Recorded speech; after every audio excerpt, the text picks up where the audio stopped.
Bueno, hoy 9 de noviembre de 2014. Ya podemos decir que llevamos más de 3 años y casi 5 meses en que de manera ininterrumpida, porque al menos una vez al mes hemos tenido estas charlas de economía Sol en el Retiro, unas veces aquí en este kiosco de música y otras detrás del Palacio de Cristal. Y en todos estos años, desde luego abriendo además estos domingos de economía, ha estado con nosotros siempre nuestro compa, también participante de esta Asamblea de Economía Sol del 15M, Jorge Fonseca.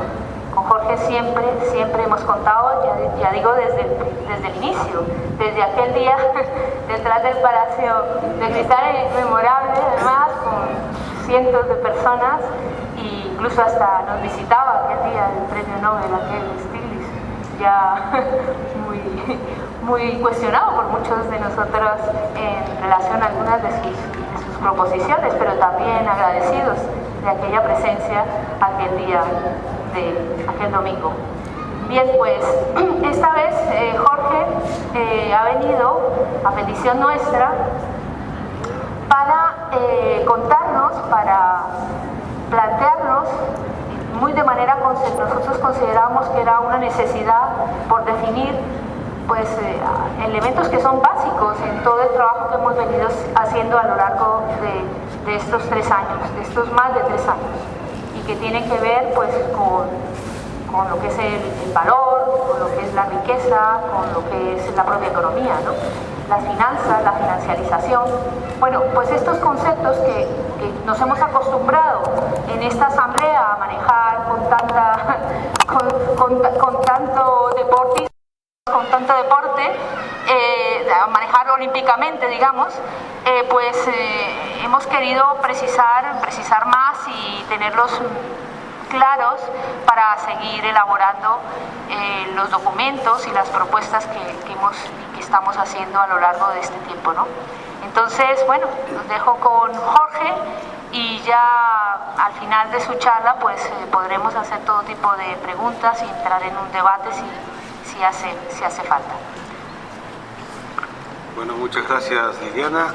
Bueno, efectivamente es un placer volver aquí, que como ha dicho Liliana, ya ha tenido la oportunidad, bueno, al margen de estar en Economía Sol y participar en todas las sesiones durante un largo tiempo. Últimamente confieso que no hace falta que lo digan, que ya no frecuento como antes el retiro los domingos, pero que efectivamente tuve el honor de empezar con la primera charla que abrió este ciclo hace más de 3 años, ¿no?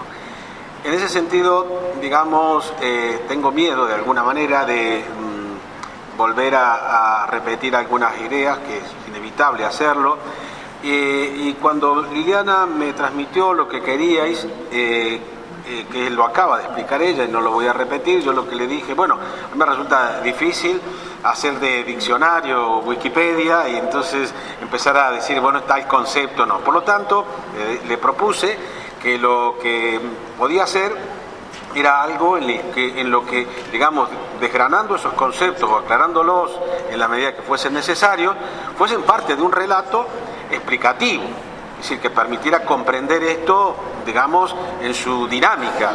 Y entonces, en ese sentido, he planteado la charla en 3 partes, ¿no? Una primera, la que voy a leer, porque no son comentarios míos, voy a leer ideas que en todo caso luego iré haciendo la referencia a la autoría, pero reflexiones que tienen que ver en esa parte filosófica inicial sobre lo que se supone que somos, o mejor dicho, lo que deberíamos ser. Me refiero a la humanidad y en ese sentido el papel que en todo caso juega también pues la naturaleza en relación con nosotros y el trabajo. ¿Por qué? Porque al fin y al cabo dicen, bueno, si queremos hablar de valor, ¿de qué valor hablamos? ¿Qué es el valor? Bueno, volveremos sobre eso. Pero en todo caso, cuando nosotros nos planteamos el valor o que se puede traducir también como la creación de riqueza, ¿de qué creación de riqueza hablamos? Porque hay un montón de riqueza creada, que es de la naturaleza, que ya está ahí. Bueno, pero esto en la economía convencional se presenta de una manera y encima pervierten el lenguaje y hablan de creación de valor en el discurso dominante empresarial, el de la valorización en realidad de las acciones de los capitalistas, lo cual es un despropósito descomunal.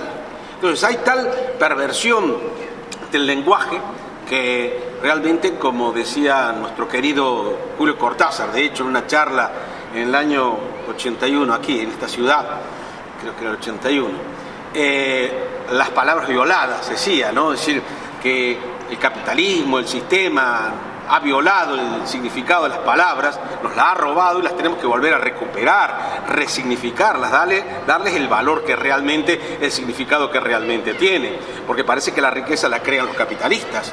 Bueno, los accionistas incluso parasitarios que cobran sus rentas periódicamente sin dar un palo al agua. Por lo tanto, decía que tenemos que reflexionar primero entonces qué es que somos, y en todo caso a partir de esas ideas, esas reflexiones filosóficas primeras que son como un precalentamiento solamente, después abordaré la cuestión, digamos, que tiene que ver con lo conceptual, con lo teórico, con lo que significa, por ejemplo, el valor, digamos, de qué se nutre el valor, cómo se crea valor realmente en la versión real, no en la que nos cuentan, digamos, los banqueros.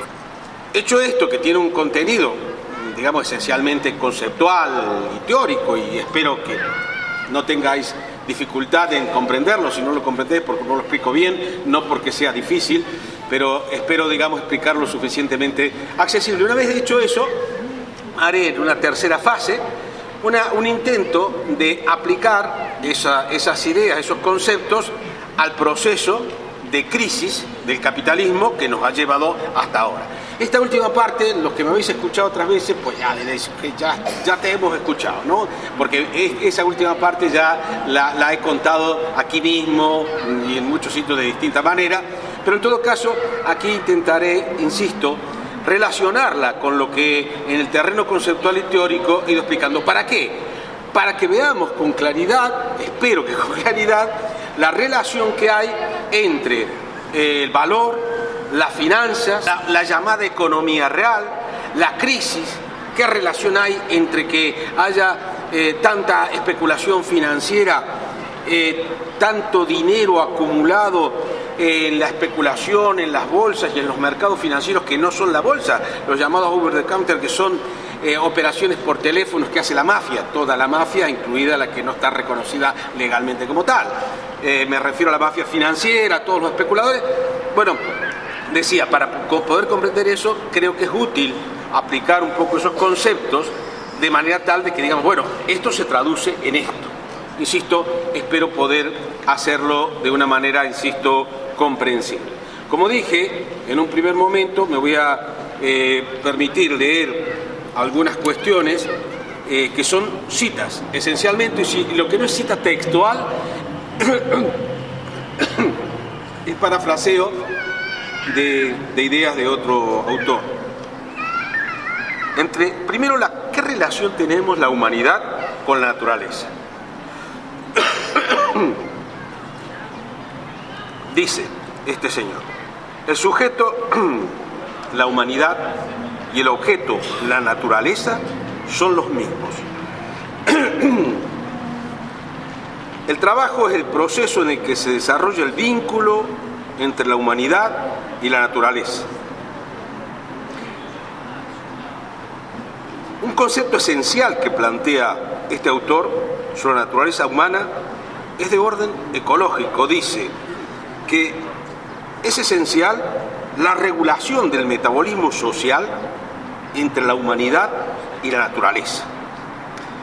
Concretamente, parte de estudiar, a partir de otro autor, la ruptura del ciclo de nutrientes debido a la urbanización, los minerales que se incorporan en los alimentos al ser enviados a la ciudad, que no volvían al suelo, etcétera, y advertía de que además la globalización creciente, el momento que escribía, y la urbanización iban cada vez más deteriorando las condiciones naturales. En otro orden, nos planteaba una cuestión de mucha actualidad, la relación entre géneros, el papel de la mujer. Y decía, los progresos sociales y los cambios de periodos se operan en razón directa del progreso de las mujeres hacia la libertad, y las decadencias de orden social se operan en razón del decrecimiento de la libertad de las mujeres. Y resumía la idea diciendo, el grado de emancipación de la mujer es la medida natural de la emancipación. Y luego, refiriéndose a la incorporación al trabajo de las mujeres en el proceso histórico, decía que el trabajo de las mujeres es la primera palabra de la aplicación capitalista en relación al desarrollo del capitalismo industrial. Este poderoso sustituto de trabajo y de obreros se transformó inmediatamente en un medio para aumentar el número de asalariados, colocando a todos, dice textualmente esto, colocando a todos los miembros de la familia obrera, sin distinción de sexo ni edad, bajo el dominio inmediato del capital. El trabajo forzado al servicio capitalista usurpó no solo el lugar de los juegos infantiles, sino también el trabajo libre dentro de la esfera doméstica, dentro de los límites morales para la propia familia. Bueno, todas estas cosas fueron escritas, como queda evidente, hace tiempo. Digo hace tiempo, queda evidente pues, en algunos aspectos, en otros parece de extrema actualidad. Las escribió Marx en el siglo XIX, algunas en torno a 1840, otras en torno a 1860, y eso, en primer lugar, nos permite reflexionar efectivamente sobre cuestiones que hoy todavía están en la mesa de reclamos de la sociedad. Es decir, está en la mesa de reclamaciones nuestra, de la humanidad, primero la relación con la naturaleza, la relación entre nosotros, y no solo entre géneros, sino entre seres humanos, que parece a veces más una relación, bueno, no parece, creo que es abiertamente, una relación de competencia, no de cooperación. Por lo tanto, digamos, son todas cuestiones que decía desde un punto de vista reflexivo no debemos olvidar. No voy a abundar en otras reflexiones que hizo Marx al respecto, y creedme sinceramente que no intento no tenerlo nunca, ni una pizca de dogmatismo. Creo que realmente la lectura de Marx primero permite observar que las preocupaciones que hoy nos parecen recientes, la ecología, la cuestión del género, como cuestiones de las últimas décadas, pues ya estaban planteadas claramente hace mucho tiempo, concretamente hace un siglo y medio o más, ¿no? Y en ese sentido, esta reflexión tiene que ver porque ahora, digamos, a partir de este momento, comenzamos a hablar más bien de lo que realmente es, no de lo que debería ser, sino de lo que es la sociedad en la que vivimos.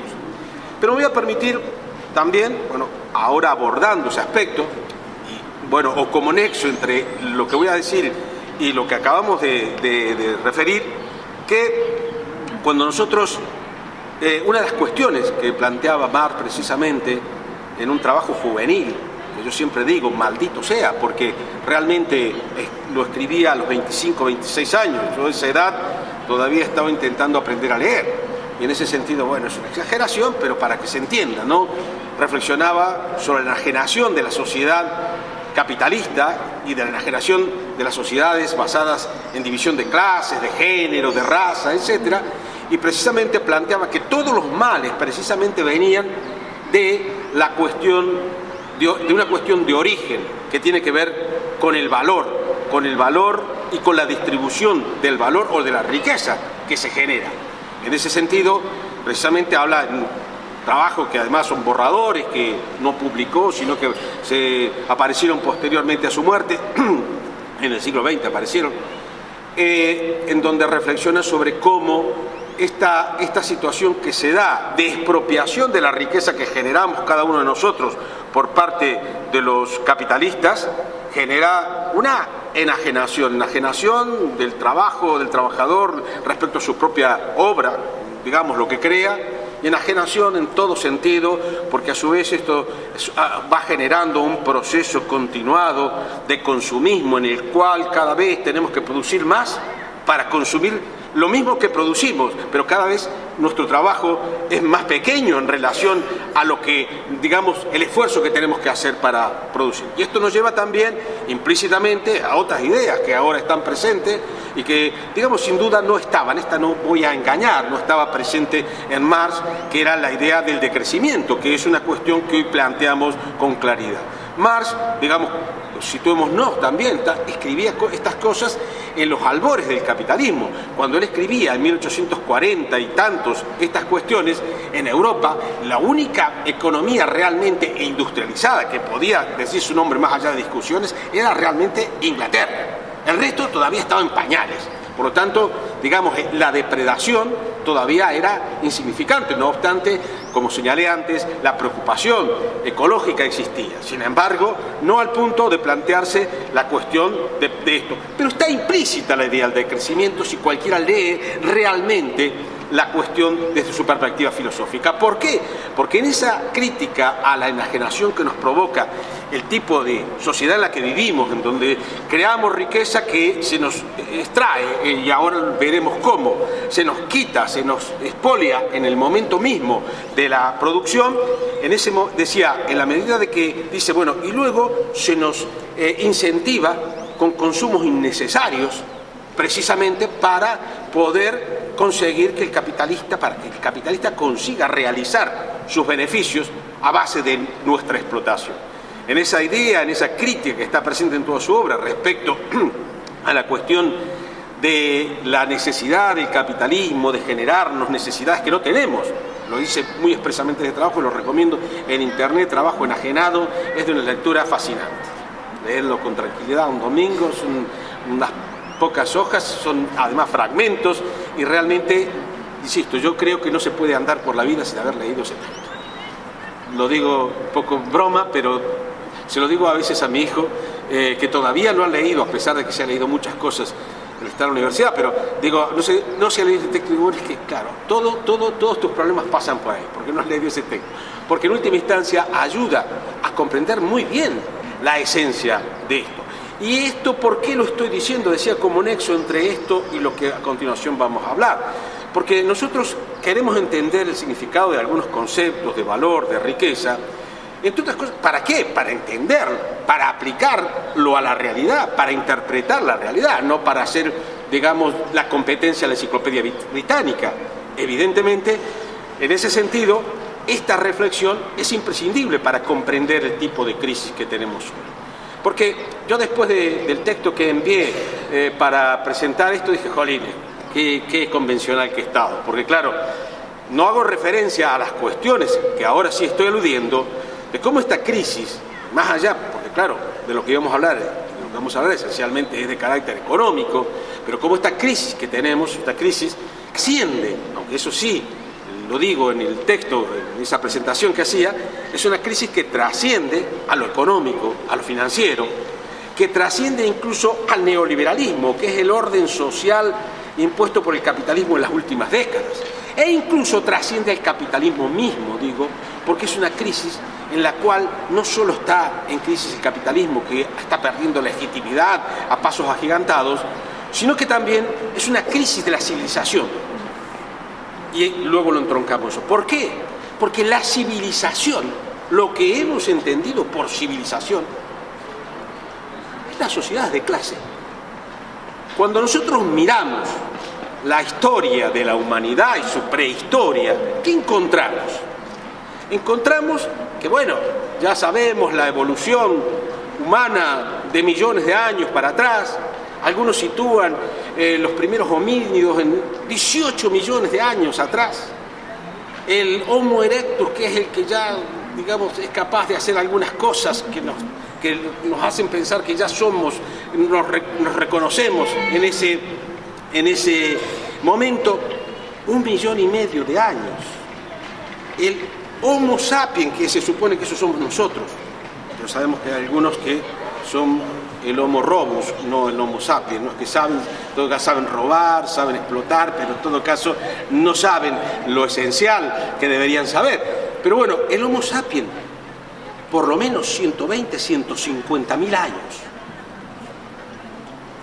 Solo las civilizaciones se consideran que existen desde hace unos 5.000, 5.500, 6.000 años, no vamos a discutir eso. Las primeras civilizaciones se consideran las que se dan en la Mesopotamia. Resulta que son los que descubren la rueda, la escritura, y esas primeras civilizaciones son las primeras en los millones de años de evolución de la humanidad que son sociedades de clase, en donde unos viven a costa de los otros. La historia de la humanidad, de ese animal que éramos, es a veces mucho más humana que la del Homo sapiens, la de las civilizaciones, la del Homo civilizado. Porque la idea central de los primitivos era el grupo, era el común, la división del trabajo limitada, pero en todo caso para garantizar la supervivencia de los otros, con todas las limitaciones que esto tenía y sin tampoco elevarlo a la categoría de modelo, simplemente para referir cómo lo que nos contamos, nos cuentan como el avance más grande de la humanidad, que es la revolución neolítica, que le permite al ser humano, los seres humanos, les permite aprender a cultivar la tierra y que les permite asentarse, crear ciudades y crear esta civilización, estas civilizaciones, es también un retroceso en términos de humanidad en la medida que supone la instauración de sociedades de clase. Desde entonces vendrán la esclavitud, el feudalismo, el capitalismo, todas sociedades de clase, que en última instancia significa que hay unos que trabajan para ellos y para los parásitos que se apropian de una parte de la riqueza que ellos crean. Y es más, como es evidente, para que unos tengan propiedad, hace falta que otros seamos despojados de esa propiedad que es colectiva, porque primero que la naturaleza ni siquiera es propiedad de la humanidad. Nosotros somos parte de la naturaleza. ¿Cómo vamos a ser parte de nosotros mismos? Si nosotros tenemos que pensar en ese metabolismo que hablaba Marx entre la sociedad, en la humanidad y la naturaleza. Tenemos que pensar, por lo tanto, que somos una parte de ella. No voy a entrar ahora en disquisiciones que nos pueden llevar a la cuestión del papel de las distintas especies y el rol dominante de los humanos respecto a las demás. Nos iríamos por la rama. Pero en todo caso, lo que está claro es lo que no podemos justificar. Primero, la depredación de la naturaleza, porque, insisto, es la depredación de nosotros mismos, pero tampoco la apropiación, la propiedad. Pero vamos a ver, ¿cómo es posible? ¿A alguien se le ocurre? Bueno, sí, a algunos se les ocurre, pero aquí no. ¿A alguien de los que está aquí se les ocurre que el aire, el oxígeno, sea propiedad privada? No, pero eso ya sí, porque iba a decir, el aire, de momento, solo a unos pocos, muy HP, Hewlett-Packard, plantean esto, porque claro, lo plantean y lo practican, porque ¿qué son si no los country? Los barrios al estilo de La Moraleja, los barrios protegidos, los barrios en donde ni siquiera se puede, a pesar de que deberían ser, digamos, de uso público, ni siquiera se puede acceder a ellos, etcétera, que están normalmente en áreas menos contaminadas, etcétera. Es una manera también de robarnos el oxígeno. Nos contaminan en un sitio y luego se van a su morada en condiciones privilegiadas respecto a nosotros. Pero, como ha dicho Liliana, el agua, pero claro, es que el agua ya no es nuestra realmente. Por momentos nos la prestan, por momentos nos la venden, sobre todo. No olvidemos que ya hoy, digamos, el agua se ha convertido en el elemento, el negocio principal de esta clase terrorista que gobierna a nivel mundial, y que por supuesto en su versión local la conocemos bien. Y que significa que ¿por qué tenemos nosotros que algo que es de la naturaleza, que es de todos, que era de todos, pagar por ello? Cada vez se amplía el número de gente que consume agua embotellada, porque no puede beber el agua la otra, primero porque además también la tiene que pagar y en muchos casos carísima, en otros casos porque está contaminada y se enferma. Y sabemos que ha habido graves conflictos. Ahí tenemos el de Bolivia, que seguramente todos conocéis, que significó un grave conflicto hace muchos años, en Paraguay, perdón. Y en ese sentido, lo que estoy diciendo es que la naturaleza, por lo tanto, que es propiedad de todos, resulta que gradualmente nos ha sido despojada. Nos ha sido despojada porque cada vez más el agua, los recursos naturales, que son de todos. ¿Por qué? ¿Por qué el petróleo que está bajo tierra, que además no está debajo, nosotros podemos hacer un pozo aquí y encontraremos a lo mejor petróleo, supongamos, ¿no? Pero ese petróleo, si esta fuese nuestra casa, no puede ser nuestro, porque en realidad es como encontrar un acuífero, que en donde, está aquí, pero está en kilómetros a la redonda, y mientras más abajo nos vamos mucho más. Tanto es que es absurdo y además es delirante que esto además sea encima luego convertido en el principal elemento de coerción para las sociedades, para los países que intentan tener alguna política mínimamente de regulación. Por lo tanto, el primer momento de expolio de nuestra riqueza, es la riqueza común, la riqueza que está en la naturaleza, que repito, no es nuestra, somos parte de ella, pero que evidentemente no es de ellos sobre todo. El criminal presidente de Nestlé, hace rato que reivindica que el agua no puede ser considerado un derecho. Sabemos que Nestlé es la principal embotelladora de agua. Es además la principal consumidora de agua porque es la que comercializa un montón de productos. Es muy difícil, un día lo hice en casa, quise emprender en solitario un boicot a Nestlé, debo confesar que no lo conseguí. Porque es imposible, tendría que dejar de consumir prácticamente un montón de cosas, porque el café, las pizzas, las pastas, las bebidas tropecientas mil, aunque diga Coca-Cola, luego resulta que las distribuye Nestlé, y etcétera, etcétera, etcétera. Y resulta que para elaborar los refrescos, el consumo de agua es descomunal. Hace unos pocos años, 3 así, ante la presión de los ecologistas a nivel mundial, Coca-Cola se comprometió, no sé cuánto de esto ha conseguido, a reducir por debajo de 300 litros el consumo necesario para producir un litro de Coca-Cola, litros de agua.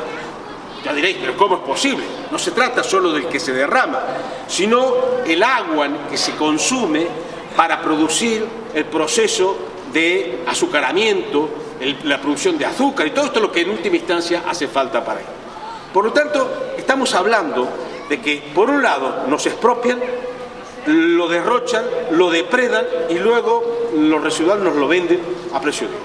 Y como digo, reivindicando esto de, como dice este criminal, que esto debe ser un producto más comercializable como cualquier otro y no un derecho. Bueno, en esa estamos, que nos han robado, nos roban lo que es de todos y nos lo venden. Y resulta que está, asumido, socialmente, que esto es naturaleza, es lo natural.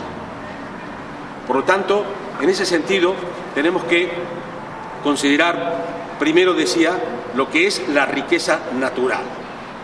Pero además de la riqueza natural, sabemos también que podemos crear riqueza, que podemos crear valor o riqueza, evidentemente son sinónimos.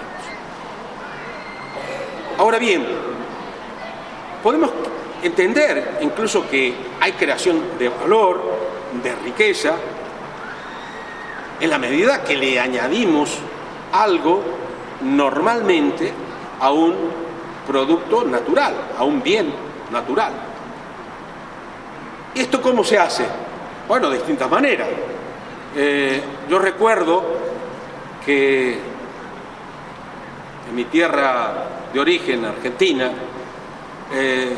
cuando uno visita la zona de Jujuy, en el norte, que hay unas montañas de 7 colores, de un montón de colores, entonces son espectaculares a su vista, pues mi profesor de Economía de los Recursos en primero la carrera me decía, bueno, eso en realidad es el arte de los minerales, porque claro, toda esa diversidad de colores es precisamente todos los minerales que están allí y que no son económicamente rentables y que por lo tanto no se pueden explotar, no tienen valor económico.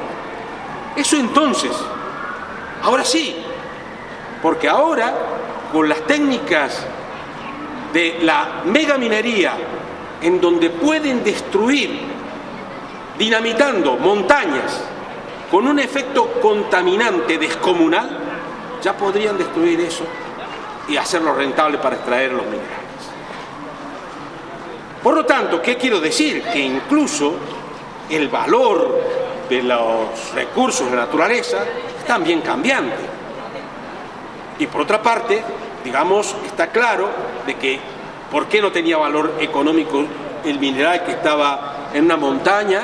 Porque no se lo podía extraer. Ahora se lo extrae, eso sí, a costa de la naturaleza, a costa de la vida humana, que contamina, que hace que mucha gente luego tenga que beber agua contaminada, etcétera, ¿no? Pero en todo caso, digamos, podemos decir de que un producto, una riqueza natural, digamos, un fruto que está en la naturaleza y que está en un lugar inaccesible, digamos, no tiene valor económico en la medida hasta que, digamos, lo extraigamos y lo hagamos, lo convirtamos en un bien que efectivamente puede satisfacer una necesidad. En ese sentido, el trabajo de extraer esos frutos, de cultivar la tierra, indudablemente añade valor, añade riqueza a esa riqueza natural, porque esa riqueza natural evidentemente tiene un valor, no tiene un valor de cambio en la medida de que, decía, lo que está en la montaña y no se ha extraído, pues no se vende, pues no tiene un valor, tiene un valor en el sentido de representa una riqueza, no tiene un valor de uso como mineral, pero tiene un valor estético, diría yo. Por lo tanto, digamos, también podemos pensar que sí que tiene un valor de uso. Me refería a las montañas, en este caso de Jujuy. En este sentido, decía, la cuestión está ahí, en el centro de la cuestión está en el valor y su distribución. Y es curioso, cuando se debate en la economía, en la sociedad que vivimos, sobre la cuestión de la riqueza, se habla de que la riqueza la crean los capitalistas. Y en todo caso los socialdemócratas dicen, bueno, pero hay que ser sensible, no hay que dejar que gente viva tan mal y que haya tantos muertos de hambre. Decoremos un poco la cosa y redistribuyamos la riqueza. El problema no es redistribuir la riqueza. Yo no quiero redistribuir la riqueza, estoy en contra de redistribuir la riqueza. Lo que quiero es distribuirla en origen como corresponde. Ahí está la cuestión, porque la llamada redistribución de la riqueza es solo un pellizco de lo que nos roban en origen. En el momento que se crea el valor, hay una distribución desigual, injusta de esa riqueza, que evidentemente es lo que luego se trata de disimular con las políticas socialdemócratas de alguna manera, digamos, redistribuir algo. Primero me llevo 80 y de esos 80 que me he robado, devuelvo 10, tipo monada, ¿no? Va a devolver todo lo que... No se habla además de, curioso, de que se fue a las islas griegas, a lo ha confesado, pero eso no se toca mucho, una semana para reflexionar sobre los candidatos que iba a proponer para su partido. Y lo dice sin ponerse colorado. En este caso, lo que quiero subrayar, por lo tanto, es que ahora vamos a ocuparnos de la cuestión del valor y su creación y su distribución. Porque, como decía, la historia de la humanidad demuestra que lo dominante a lo largo de la prehistoria ha sido el común, los bienes comunes. La apropiación por una clase de lo que es de todos es reciente, desde esas civilizaciones que estábamos comentando. Y por otra parte, el proceso productivo, también entonces, desde la esclavitud, comienza ese proceso de apropiación. ¿Y cómo se da esto? Para poder, digamos, explicarlo, en un minuto usaré un ejemplo, digamos, práctico, sencillo. Pero en todo caso la idea es la siguiente, que en el momento de la creación del valor, obviamente hay una parte, en muchos casos, casi toda, la más importante en muchos casos, la más importante en la que, digamos, el que crea la riqueza no puede ser el dueño de esa riqueza. Y el ejemplo más elemental es cuando precisamente comienzan las civilizaciones. En las civilizaciones, las primeras civilizaciones que hacíamos referencia, en la Mesopotamia o luego en Egipto, existía, como sabemos, esclavitud. Lo que pasa es que, en realidad, en estas la esclavitud tenía, digamos, un papel más bien complementario de la producción en el ámbito rural en condiciones no esclavas, en donde se llega al máximo nivel de extracción de riqueza de los esclavos es en la sociedad, en los imperios más avanzados de Grecia y Roma. Pero en todo caso también en estos había, digamos, ciudadanos, como todos sabemos. Tanto se endiosa a Grecia, se deja de lado el componente esclavista que tenía. En ese sentido, quiero decir, bueno, hay ahí una apropiación clara, pero luego en la servidumbre, en el famoso diezmo o en el capitalismo, donde resulta que nosotros no sabemos ni siquiera cuánta riqueza creamos en el proceso productivo, porque nos pagan lo suficiente para que al día siguiente tengamos, eso en general, hay matices, claro está, para que al día siguiente tengamos energía para que puedan seguir explotándonos. Digamos, pensemos en los 400 euristas, que es lo dominante ahora. De eso la gente aspira hoy a ser mileurista, quisiera ser mileurista. Eso hace un par de años era criticado, el mileurismo era considerado algo, digamos, deseable, ahora es deseado, porque los sueldos que se extienden son de 400, de 500 euros. Bien, decía entonces, lo pongo en un ejemplo para explicar cómo se da este proceso de apropiación de la riqueza que creamos en el capital. Lo pongo en un ejemplo sencillo, que espero pueda ser comprensible. Si un artesano puede producir con sus herramientas un producto en una jornada de trabajo de 8 horas, por ejemplo, vamos a suponer que ese producto es una silla y que puede vender esa silla a un valor de 8 unidades monetarias, las que sean. Si queréis que simplifiquemos imaginándolos que son euros, da igual, las que sean, donde sean. 8 unidades monetarias. Bien. Y supongamos que efectivamente todos los días, haciendo prácticamente con sus manos y con herramientas que se destruyen en el proceso productivo del día, pues puede hacer esa silla. Instrumentos sencillos de madera que utiliza para eso. Bien, de pronto nos podemos situar en cualquier momento del capitalismo, y entonces, para hacer una abstracción no entro en detalles. Alguien que ha fabricado una herramienta le propone al artesano que trabaje para él, que le da la herramienta y que por lo tanto el artesano, digamos, seguirá haciendo sillas, pero que ahora con esa herramienta podrá producir, supongamos, simplificando, el doble. O sea que en vez de producir una silla, puede producir 2. Si antes obtenía 8 unidades monetarias al día por su trabajo de 8 horas, ahora podrá obtener 16. Claro, el dueño de la herramienta, del torno, de lo que fuese, dice, bueno, vamos, pero esto es mío. No voy a entrar en el detalle si es mío porque lo fabricó él o se lo compró a un tercero, lo dejamos de lado. Esto es mío. Por lo tanto, si tú quieres esa herramienta, tendrás que una de dos, o trabajar para mí, y yo te pago a ti un salario y yo ya me arreglo, o somos socios. Bueno, quizás en alguna sociedad, digamos, algo más, con más lógica social, al final podrían hacerse socios. Es decir, uno fabrica las herramientas, vamos a suponer que esa herramienta, ese torno, digamos, solo vale para hacer una silla. Lo simplificamos así para hacer los cálculos más fáciles.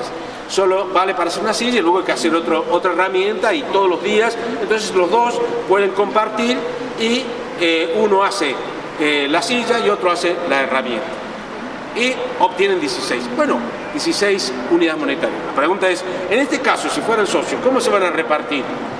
Bueno, tendrán que acordarlo, pero la idea elemental es que el que fabrica la silla, que antes obtenía 8 unidades por la silla, no va a estar dispuesto a recibir menos de 8. O sea, querrá el mínimo de 8. Quizás a lo mejor se quede satisfecho con las 8, porque diga, bueno, me parece justo, porque, digamos, yo no gano más, pero en todo caso el trabajo es más fácil, supongamos, simplemente. Pero si el otro le dice, trabaja para mí, yo te pago un salario, dirá, oye, vale, yo acepto, en todo caso, porque el otro se va a quedar con el negocio, pero yo quiero 8 más X, más algo, si no, yo sigo trabajando con las manos, que a mí me da igual, y la clientela es mía, porque si no, la clientela va a ser tuya. Y entonces le va a pedir 8 más X. Resulta que sabemos que las dos sillas suponen un ingreso de 16. Por lo tanto, el que hace la silla dirá, bueno, yo quiero 8 más X, digamos, más 1. Quiero 9. Esto automáticamente nos dice que al capitalista, que se llamaría en este caso el que va a poner la máquina sin trabajar, como mucho le puede corresponder 7. Es decir, el beneficio capitalista no es ilimitado como se nos plantea en la sociedad. ¿Cómo se nos plantea en la sociedad capitalista la cosa? Al revés. Tú trabajas por lo que yo te ofrezco y todo lo que se pueda ganar para mí.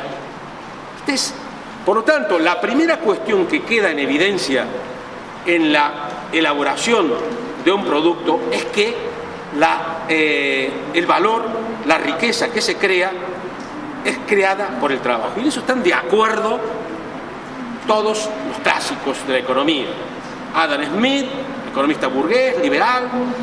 David Ricardo, capitalista industrial, también burgués, liberal. Y Marx, economista crítico, que forma parte precisamente de este grupo de economistas que construyeron la economía y que coincidían, repito, que la única fuente de creación de riqueza es el trabajo, no la actividad parasitaria de los banqueros y de los capitalistas, que en realidad nos venden eso. Yo creo trabajo, yo creo empleo, creo riqueza. Mafiosos, no crean riqueza. En todo caso hay que distinguir, por supuesto, la situación que puede tener un pequeño empresario, en donde a lo mejor el pequeño empresario, digamos, efectivamente, la retribución que recibe es la que le corresponde por los medios que pone a disposición para el trabajo y el trabajo que él mismo realiza. Y por lo tanto, si uno hace un cálculo científico rigurosísimo en términos matemáticos de cuánto le corresponde a uno y otro, a lo mejor resulta que muchos pequeños empresarios a lo mejor incluso están percibiendo menos que lo que están, digamos, construyendo o aportando para la producción de valor. Pero son situaciones que cada vez, como sabemos, se dan menos, porque lo que les ocurre a los pequeños empresarios, como sabemos, es que cada vez van desapareciendo. Hablo de los pequeños empresarios que trabajan en una tienda, etcétera, van desapareciendo porque la gran empresa que compite con salarios esclavos, obviamente les hace imposible a ellos sobrevivir. Pero de eso en todo caso podemos hablar en otro momento. Vuelvo a la cuestión. ¿Qué es lo que ocurre normalmente en el sistema capitalista? Bueno, en el sistema capitalista en sus orígenes, lo que yo estoy expresando, de pronto, así, en ese contexto aislado del caso del artesano y el que pone la máquina, parece claro que la negociación es de igual a igual, en el sentido que digamos, pueden negociar el artesano y el dueño de la maquinaria y probablemente llegan a un acuerdo que a lo mejor es satisfactorio. Eso incluso se pudo dar en la historia en el siglo XV con los artesanos. Pero a medida que fue avanzando la historia, ¿qué es lo que ocurrió? Primero que nada, que hubo un expolio de esos bienes sociales, precisamente en esos años, en esos siglos, del XV en adelante, ya había ocurrido antes, con los señores feudales, los esclavistas, etc. Pero aquí, en donde se hacen dueños de prácticamente toda la riqueza, se apropian, cercan las tierras, y entonces y no solo cercan las tierras, cercan los bosques, y entonces ese bosque es mío, y tú, artesano, si quieres producir una silla, ahora no puedes ir a ese bosque, que antes era común, y sacar madera, ahora es mía, y yo te la vendo, y yo te pongo las condiciones. Se acabó la relación de igualdad en la negociación. Y entonces, a partir de entonces, lo que se ha instituido es que efectivamente ahora el capitalista dice: yo fijo las normas. Como por otra parte se ha apropiado de la riqueza y los ciudadanos, las personas, no pueden ir al bosque a buscar madera o manzanas, o digamos los cultivos, porque no pueden cultivar, porque las tierras se han hecho ahora propiedad de unos pocos, se la tienen que comprar a él, y si no tienen dinero no se la pueden comprar. Entonces el señor capitalista dice: bueno, ¿quieres comer?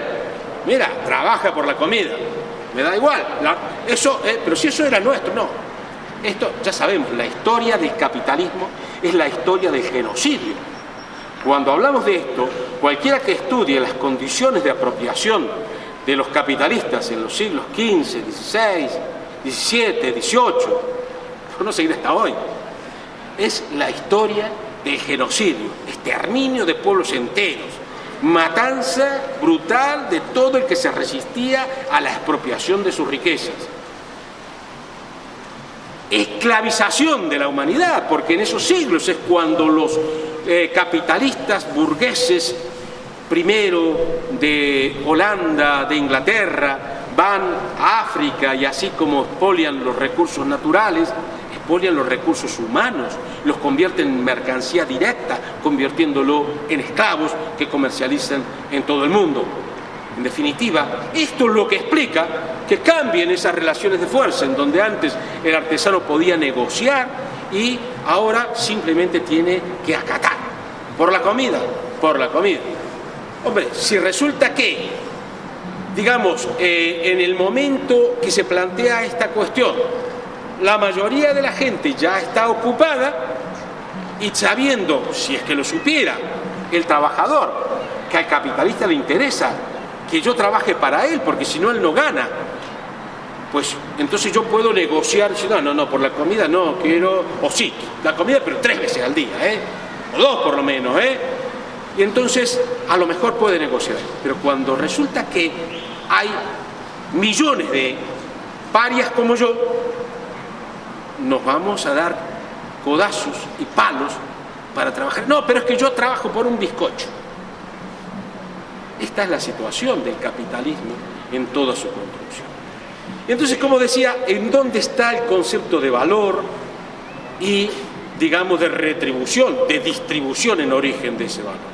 Bueno, ¿qué es lo que ocurre? Sigo con el ejemplo anterior.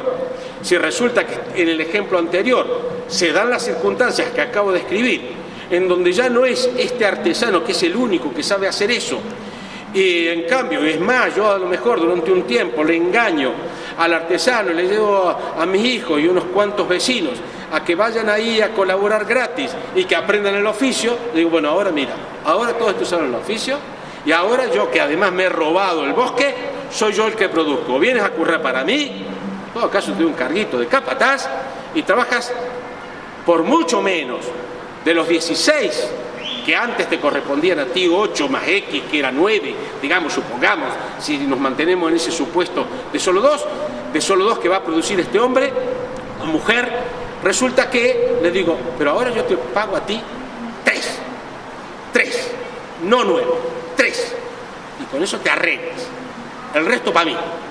O sea, que si antes de los 16 el artesano percibía 9 porque era una retribución, digamos, justa, y el capitalista 7, ahora es 3 y 13.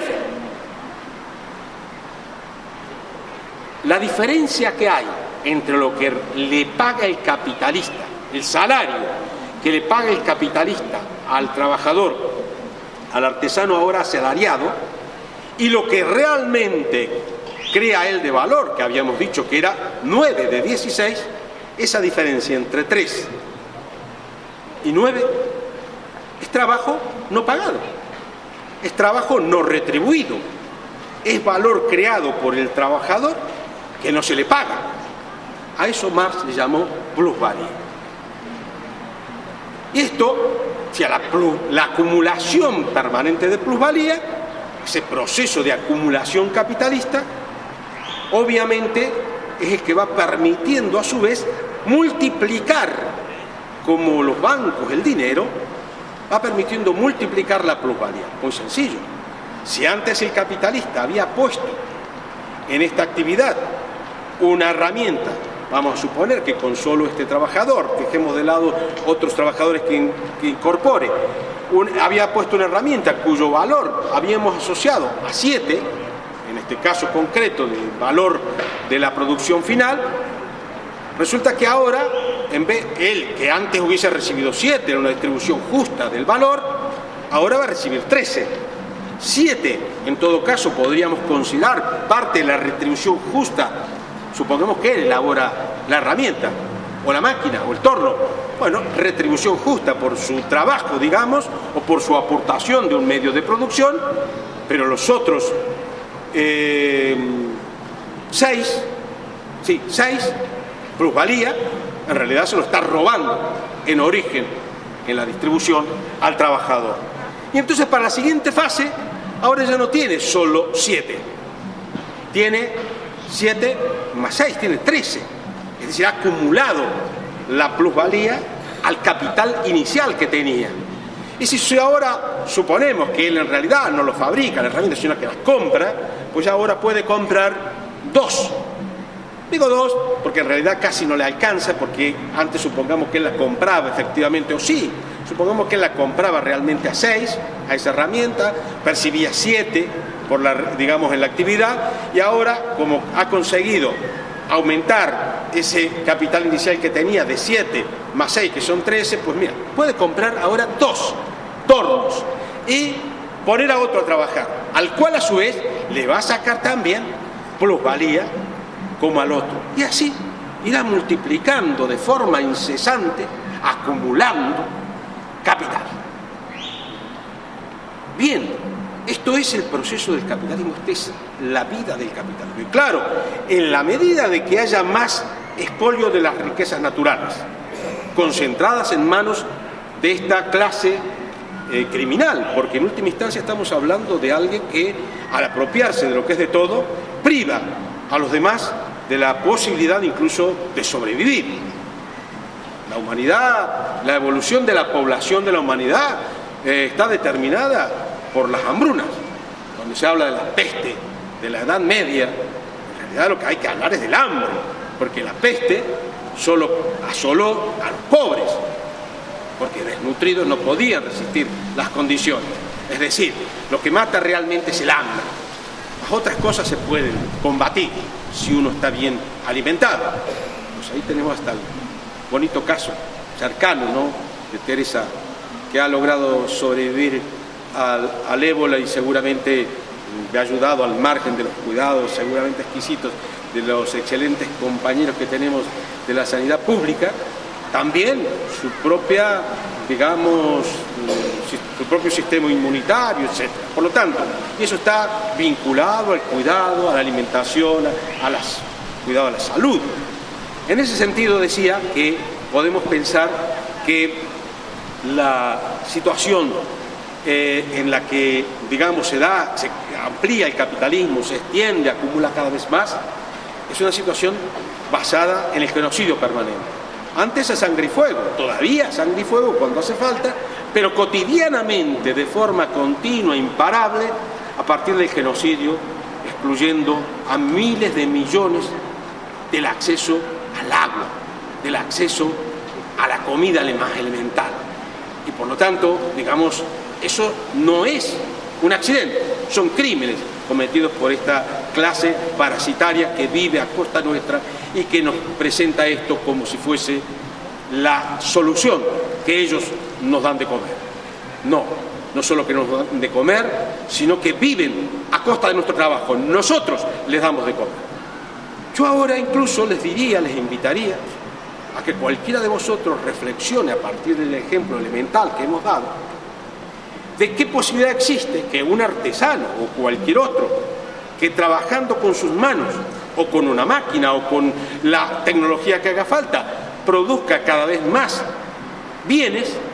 ¿Cómo es posible, incluso una distribución justa de la riqueza, cómo es posible que se haga extraordinariamente rico y que los demás pobres? No, es imposible, porque como hemos visto, yo no he entrado en el detalle porque si no se hace más difícil de seguir, pero es evidente que detrás de la máquina que aporta el que aporta la máquina, para no decir capitalista, porque puedes ser un socio y ya no es capitalista, puede ser un cooperativista, que si yo pongo la máquina, yo fabrico máquinas o se las compro, bien, podría ser un socio. Y en ese sentido decía, lo que hay detrás de ese valor 7 es que en el fondo el valor de cambio de esa máquina, que es también una mercancía, que es también algo que se vende en el mercado, digamos, está, digamos, valorado en esto. ¿Está valorado cómo? Bueno, a través de los intercambios, y no vamos a entrar en esto de manera extraordinariamente detallada. Pero lo que sí vamos a aclarar que en este proceso de distribución, si hubiera una distribución justa, está claro que con el trabajo nadie podría ser inmensamente rico como el señor Ortega, responsable, dueño principal de Inditex, de Zara, o el señor Roche, el dueño de Mercadona, o cualquiera de estos súper ricos. Porque evidentemente, además de que incluso si hubiesen trabajado, no podrían haber creado esa riqueza, porque la riqueza en función de qué está, el valor, decía, en función de qué está. Dijimos, está en función del trabajo. El trabajo, uno puede decir, bueno, yo puedo ser más eficiente, otro puede ser menos eficiente, yo puedo trabajar más horas. Bueno, el trabajo se puede calcular como el socialmente necesario, en promedio, digamos, para producir los bienes, teniendo en cuenta la eficiencia media de la sociedad, teniendo en cuenta que en una fábrica hay un ayudante, un aprendiz y un super experto. Bueno, está claro que, digamos, es la sociedad la que determina la cantidad de horas de trabajo. Y claro, pero ¿qué horas de trabajo? Bueno, podemos establecer un criterio para calcular esto y decir, bueno, vamos a medir la hora de trabajo simple en función del aprendiz, que no sabe. El del más entrenado, pues que produce el doble, pues entonces la hora, el valor de la hora del trabajo del experto vale el doble. Y ya del que es el, digamos, el artista de la profesión, pues incluso 2 veces y medio o 3. Y entonces puede crecer que efectivamente uno cree más valor que otro en el mismo tiempo de trabajo. Pero uno puede calcular, reduciendo a esta fórmula de valor trabajo en una unidad de tiempo, digamos, el valor de todas las cosas. Y ahí está la cuestión. Cuando precisamente Ricardo, Smith, Marx dicen, el trabajo es la única fuente de riqueza. Smith dice, la medida de todas las cosas, efectivamente, el trabajo es la medida de todas las cosas. Todo se puede medir en base al trabajo. Claro, en una sociedad justa, esto tendría una valoración, digamos, equilibrada entre el valor que tiene el trabajo, digamos, incorporado en un determinado producto y otros que evidentemente han requerido el mismo tiempo de trabajo, en promedio, tendrían que valer igual. No valen igual porque en la sociedad capitalista, ¿por qué vale más una camiseta que diga Nike que una camiseta que no diga nada? Porque precisamente el capitalismo crea necesidades artificiales, crea valores artificiales que hacen que la marca, digamos, se idealice, digamos, en esta enajenación de la que habla en ese papel al que hacía referencia antes, hacía referencia a Marx, hace que haya quienes piensen que llevando una Nike van a disimular que son proletarios, o los capitalistas van a poder mostrar, no con Nike que ya está muy popularizada, con otra más sofisticada, de que van a poder demostrar que ellos son de la clase dominante, de que ellos viven de nuestro trabajo, que les encanta decir. Y en ese sentido está claro que los señores capitalistas, los que podemos ejemplificar, los Ortega y demás, obviamente ni trabajan, son cada vez más ricos. Y entonces ahí está en el fondo la explicación de la plusvalía. Ahora bien, nosotros hoy nos habíamos convocado también para entender o tratar de explicar la relación entre la economía y las finanzas. De lo que hemos estado hablando hasta aquí es esencialmente de lo económico. Todavía no hemos incorporado la cuestión de las finanzas. En ese sentido,